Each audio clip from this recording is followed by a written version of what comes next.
agriculture in the Appalachian region has progressed since the ARC was established in 1965, when it was characterized by small farms with low incomes that contributed to the region's high rate of poverty. The region's agriculture remained relatively small compared to that of the United States, with an average farm size of 152 acres compared to 487. Farms in the region have become more specialized and oriented towards an industrialized versus the traditional sustainable farming. For over the last 50 years, farmers have had to sign contracts with corporations that have dictated their every move or have lost their farms altogether. Farm families have been sending their children away off to college, away from the farms. They choose career paths that are not farming, and for many reasons. There are 28 million fewer farmers than in 1920. This is in a region with over double the population there was in 1920.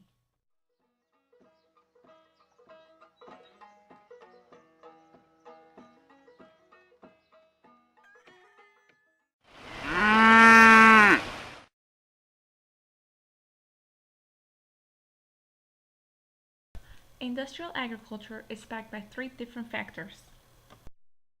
First, science and technology, which offer new farming methods. Second, economics.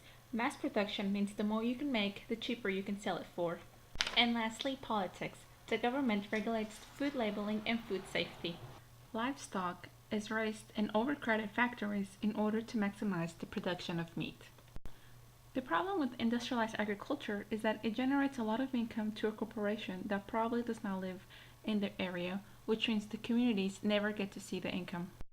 Pesticides can pollute the ground, livestock is given vitamins and antibiotics, and the fertilizers can pollute the ground and soil.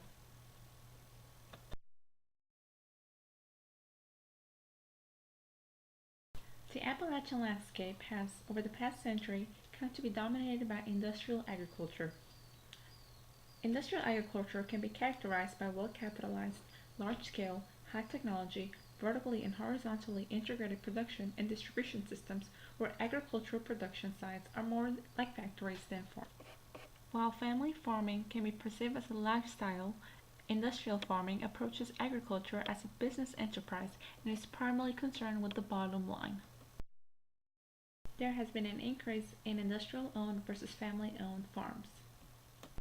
Communities dominated by large farms similarly tend to be associated with poor social structure and decreased economic viability.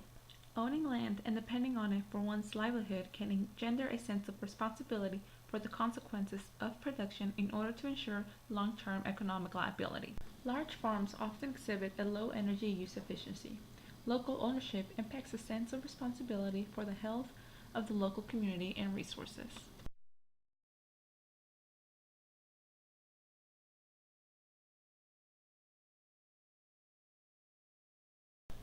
It utilizes better practices, not purchases. It is better explained by the Food Media Project as the following. Sustainable farmers build healthy soil by planting a variety of crops and rotating them. They raise their animals on the farm, not in cramped factories. They fertilize using compost and livestock or planting soil-nourishing crops. Healthier plants with good crop rotation also help keep pests in check without hurting the bugs we need, like those all-important pollinators. Sustainable farms produce as well, and in drought years, even better. This is important news for small farmers who already grow 70% of the world's food. The industrial farm requires more fossil fuels, water, and mined minerals, all stuff that will only get more expensive as it runs out. So down the line, the chemical path not only can't work for farmers, it won't be a choice at all. So what is the Appalachian region doing about this? There are several programs that work to ensure that everyone has the social spaces, tools, means, and knowledge to transform the food system to one that is good for our health, our communities, our environment, and our economies.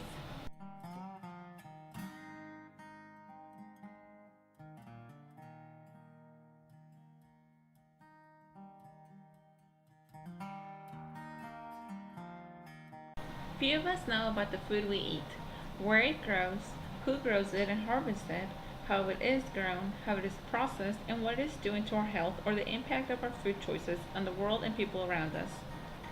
This region believes that we must rebuild our lost connection to food and the impacts of our food choices. This movement has the potential to empower us as eaters and citizens into making informed food choices.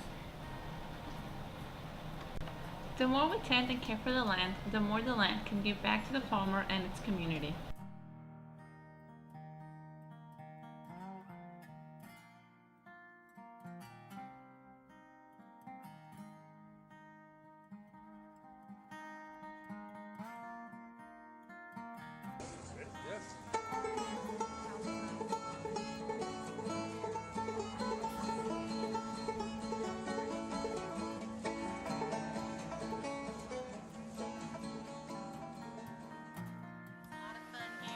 Products are good, they're mainly organic and locally grown, and it's just a really enjoyable, it's a good family place. You can bring your children, your pets.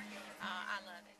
We need local farms because agriculture is like the basis of community, and it really contributes to the local economy. It gives you healthy, clean food, and it brings people out to mingle amongst each other, which is a social component of community. So I think those are some of our biggest reasons. Why we need farms? People gotta eat.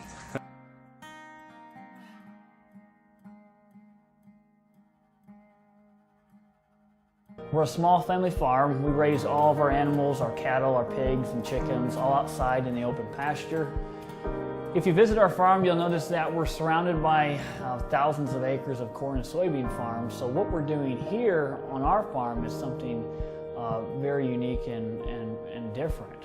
We believe for good reason.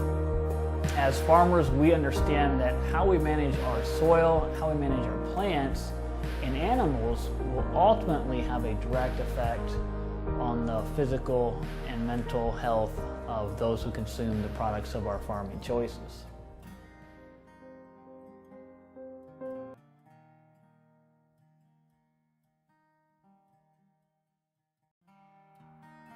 To get back to the basics, to get back to nature's templates for producing food, essentially by practicing a biomimicry on our farm. So what we've done is taken our land and converted it back to the perennial pastures similar to what the original prairies would have been, and we allow our cattle to graze and migrate, moving from area to area, allowing our pastures to recover and rest and build soil nutrients, build soil fertility. Our cattle are then followed by chickens, laying hens that we have in portable houses that are moved throughout the pasture as the cattle graze. Just like the wild birds in nature, our chickens play a beneficial role for the overall ecology of our farm. So we think this is a way of following a sustainable template, a planned design, if you will, and a way to produce a wholesome quality food that at the end of the day, everyone is better off for having participated in. The level of support that we've experienced has been absolutely overwhelming, and it has given us an opportunity to reach out and work with and mentor other like-minded farms who want to be a part of what we're doing here.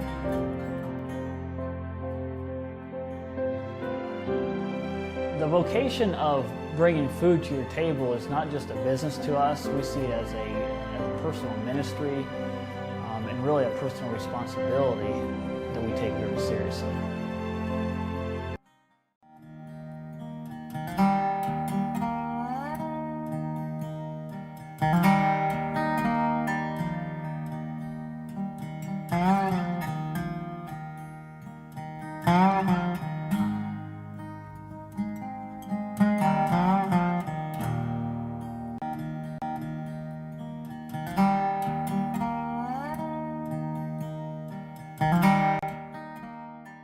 Every time you make a food choice, it makes a difference.